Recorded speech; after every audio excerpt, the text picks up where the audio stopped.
It's no surprise that every once in a while, a celebrity snaps on their interviewer. Here are a few favorite examples of things getting awkward when guests turn the tables on their interviewer.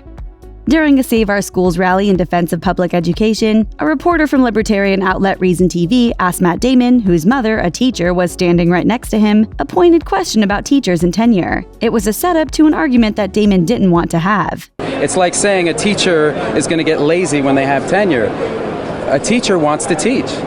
At that point, the cameraman jumped into the conversation, throwing out a bizarre claim that 10% of teachers are bad. At that point, Damon dropped all pretense of politeness. Where'd you get that number? I don't know. 10% of people in any profession maybe should think of something else. Right? Well, okay, but I mean, maybe you're a cameraman.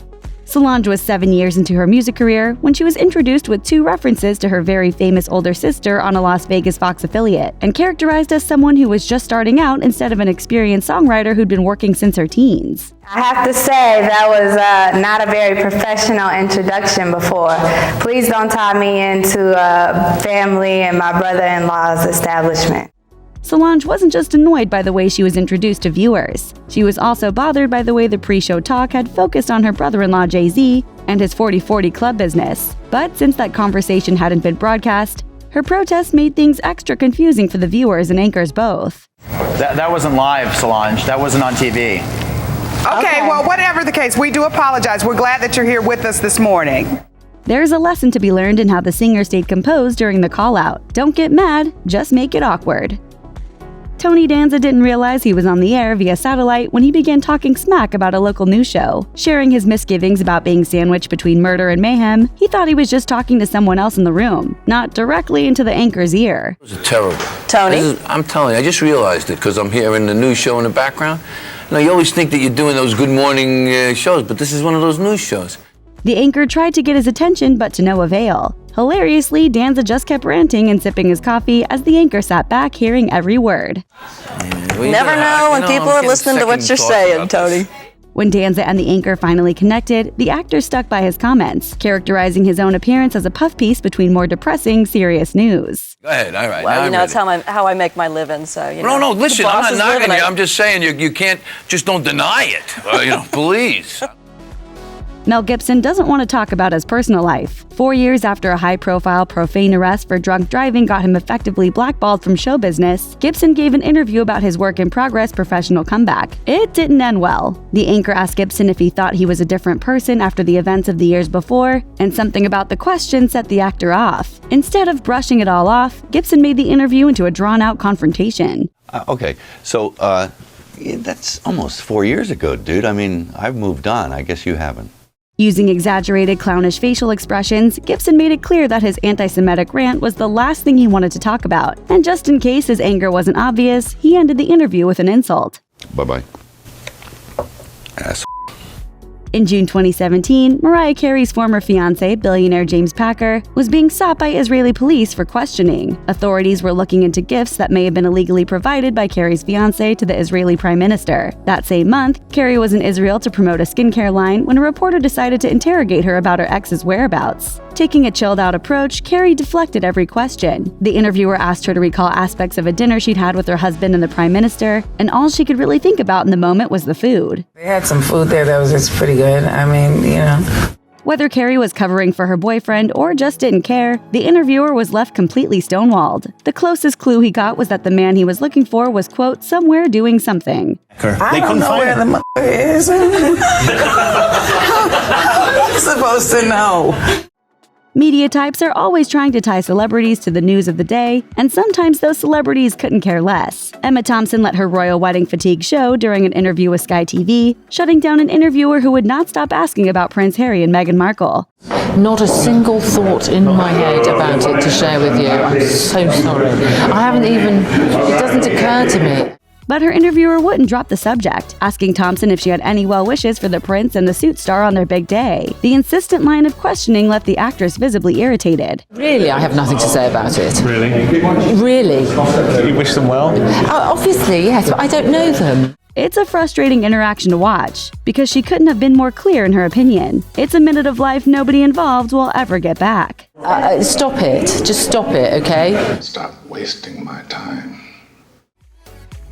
The Big Bang Theory star Mayim Bialik walked the red carpet at the Screen Actors Guild Awards in 2014 and didn't hesitate to school an interviewer who questioned her intelligence. Bialik's not just a smarty pants on TV, she's also brilliant in real life too, with another gig as a neuroscientist. Seriously, the woman is smart. When a reporter asked Bialik if she could do calculus at the drop of a hat like her on-screen counterpart, she was caught off guard, unexpectedly having to remind the viewers that she studied calculus for years. I actually was trained in calculus for several years. Yeah, I'm a neuroscientist, so you may not have known that. Trying to cover their tracks, the interviewers claimed they knew Bialik was some kind of scientist, but come on, would you ask Bill Nye if he knew calculus? Or would you just assume, as a scientist, that he could probably figure it out? She is actually a neuroscientist. I'm glad I asked. She's been planning for this role her whole life. Exactly, yeah. Well, just for 12 years, but yeah.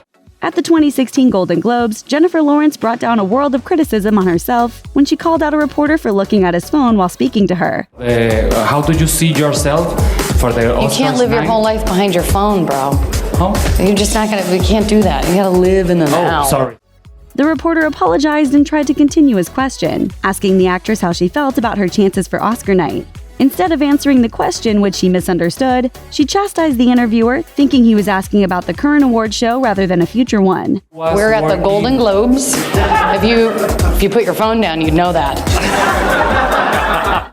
Lawrence was later criticized for being insensitive when the moment went viral. Because the reporter spoke with a thick accent, many believed he may have been looking at a translation on his phone. For an actress who tries to come across as down-to-earth, it was a major diva move. In 1975, decorated actor Helen Mirren was subjected to one of the most sexist interviews ever with broadcaster Michael Parkinson, who referred to the Academy Award winner as a sex queen. It was offensive even at the time, but today, it's jaw-dropping. And the final accolade, and I quote, "She's especially telling in projecting eroticism. She is Miss Helen Mirren." Instead of even attempting to put forth respectful questions, the interviewer asked the Royal Shakespeare Company veteran if her equipment and physical attributes had a tendency to hinder her acting. In case the folks at home didn't get it, he also laser-focused his eyes on her chest. The Dame Commander of the British Empire, who now has a Tony Award, 3 consecutive BAFTA awards, and a 2,000-word Wikipedia article devoted solely to her acting accomplishments, stayed classy, gentle, and above the fray during the outrageous interaction. She even came back for another interview years later. Now that's class, or great acting. But you are what you are, and you are what other people think you are, and you can't avoid that. When Larry King interviewed Jerry Seinfeld in 2007, the legendary talk show host did ask a pretty dopey question about the way that Seinfeld's hit comedy series came to an end. 180 episodes. You gave it up, right? I did. They didn't cancel you.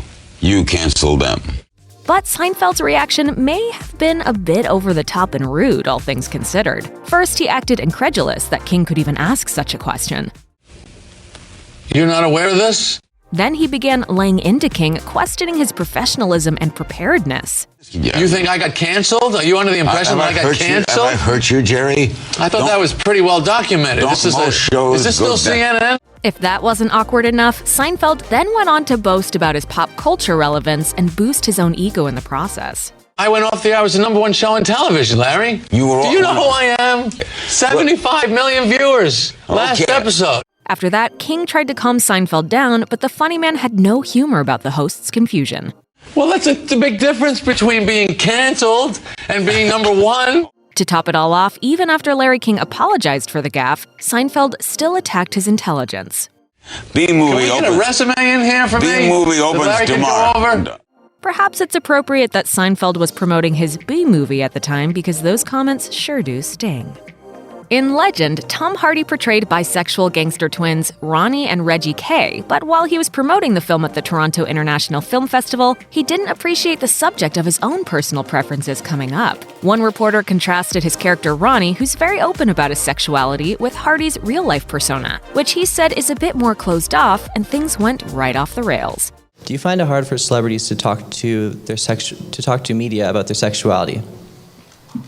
What on earth are you on about? The interviewer clarified that he was referring to a previous magazine interview Hardy had done years prior. I don't find it difficult for celebrities to talk about their sexuality. Are you asking me about my sexuality? When the interviewer then answered in the affirmative, Hardy made it clear that the subject was not up for discussion. Why? Why? Thank you. Okay. Hardy later reflected on that viral moment and reiterated his feeling that the question was inappropriate, telling the Daily Beast, "That was a public forum, and for someone to inelegantly ask a question that seemed designed entirely to provoke a reaction. It's important destigmatizing sexuality and gender inequality in the workplace, but to put a man on the spot in a room full of people designed purely for a salacious reaction, to be quite frank, it's rude." If the interviewer in question was hoping to make headlines, well, mission accomplished. When promoting The Dark Knight Rises, Anne Hathaway wasn't impressed with one particular interviewer's line of questioning about her preparation for the role of Catwoman, Selina Kyle. Extra interviewer Jerry Penacoli asked Hathaway about her physique. Well, you're always in great shape, but you had to make sure you were in perfect shape for this one, didn't you? At first, Hathaway played along and offered an answer. It wasn't about being in perfect shape, it was about being able to do the stunts and the fighting perfectly. And even when he went on to focus on her form by talking about her leather suit, she answered in kind. It was form-fitting. I mean, it's not a pair of sweatpants. I wouldn't describe it as that kind of comfortable. But then he continued to ask about her body, asking her to share her, quote, feline fitness regime. Hathaway started to get sick of the subject. It's all the boring stuff that no one ever wants to do. It's just watch what you eat and get yourself to the gym. When he failed to get the memo that she wanted to move on, she turned it around on him instead. Are you trying to lose weight? Well, what's the deal, man? You look great. No. No, seriously. We have to talk about this. What do you want? Are you trying to fit into a cat suit? And with that, the lesson was learned. Hathaway's physical transformations for a role might be fair game for a question or two, but clearly the Oscar winner isn't okay with her figure being the central focus of a conversation. Jerry Penacoli struck out again in an interview with Avengers stars Scarlett Johansson and Jeremy Renner when he opened the segment by asking Johansson about a certain aspect of her own form-fitting costume wear for Black Widow. Now, were you able to wear undergarments? You're like the fifth person that's asked me that. Well, no, because what is going on?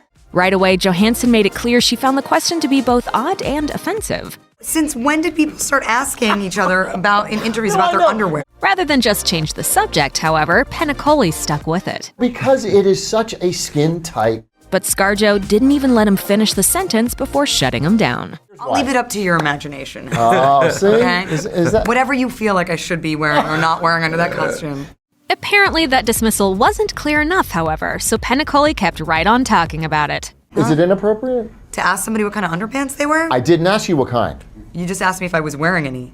For some reason, Jeremy Renner felt the need to step in and help Penacoli out, so Scarlett caved and answered in earnest. You can't wear clothes under it. It's like a wetsuit. But she still wasn't okay with the question. Was I wearing underwear? I mean, gosh, ask Joss. When Penacoli told her that he did ask director Joss Whedon about it, she was even more disturbed. You asked Joss what kind of underwear he wears? No. What kind of interview is this? Perhaps this incident was enough to earn Penacoli some sensitivity training before his next actress interview. Before she served as a presenter for the 2015 Screen Actors Guild Awards, Rashida Jones walked the red carpet and stopped to talk to TNT's red carpet reporter Danielle Dembski along the way. The Parks and Recreation star was delighted to talk about her designer gown, but when the subject of her skin color came up, things got very cringeworthy very quickly. Evidently, Dembski didn't know that Jones is the biracial daughter of music legend Quincy Jones and former model Peggy Lipton, so she asked Jones about how she managed to get her skin tone to be so tan. Wow, the classic, beautiful. You look like you've just come off like an island or something. You're very tan, very tropical. Jones was understandably a little baffled at the clueless moment, so she replied simply, I mean, I'm ethnic. Dembski apparently did not know that, and her reaction was about as awkward as it could possibly be. It's just being ethnic, that's what it is. Jones shrugged it off and went on with her night, but the headlines that followed were not kind to her interviewer. During the course of her short-lived daytime talk show, Katie Couric made headlines for all the wrong reasons while interviewing transgender model Carmen Carrera. Instead of focusing on her career and ambitions, Couric asked about her genitals. Was the whole process painful physically for you? Your private parts are different now, aren't they?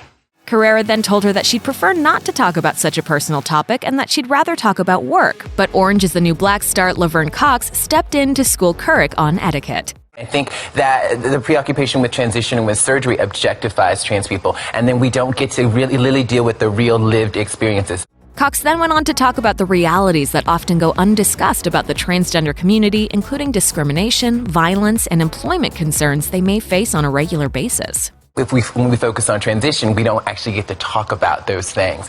To her credit, Couric was all ears during Cox's speech and later admitted to feeling like a, quote, buffoon for her misdirection, admitting that her line of questioning was a mistake and a teachable moment for others to learn from. It's just too bad it took such a painful broadcast to achieve that awareness. In 2010, Kanye West appeared on The Today Show to discuss his infamous remarks about former President George W. Bush's response to Hurricane Katrina. During a fundraising segment for victim relief, he infamously claimed, "George Bush doesn't care about black people." Bush was offended by the comment and later fired back. "It's not true, and it was one of the most disgusting moments of my presidency." Given the newsworthiness of the response, the subject of his words was certainly fair game for Matt Lauer's interview with Kanye West, and the rapper was happy to contextualize his comments. In a moment of emotion, to peg someone or to call a name or peg someone as a racist is not, it's just not right. However, when Lauer had producers show West a video of Bush's segment, West grew miffed. You know, I mean, I didn't need you guys to show me the tape in order to like prompt my emotion to what I'm going to say. You know what I'm saying? It's like I don't even have to do the TV stuff with me. This is reality. As if tensions weren't already high enough, the same thing happened again when the subject of his infamous behavior at the 2009 MTV Music Awards came up, when he rushed the stage during Taylor Swift's acceptance speech. While he didn't seem upset that Lauer brought up the incident, he was annoyed that they played a clip of it while he was speaking. Lauer instructed his producers to cut the feed, but the conversation couldn't be recovered. Please don't let that happen again. It's like ridiculous.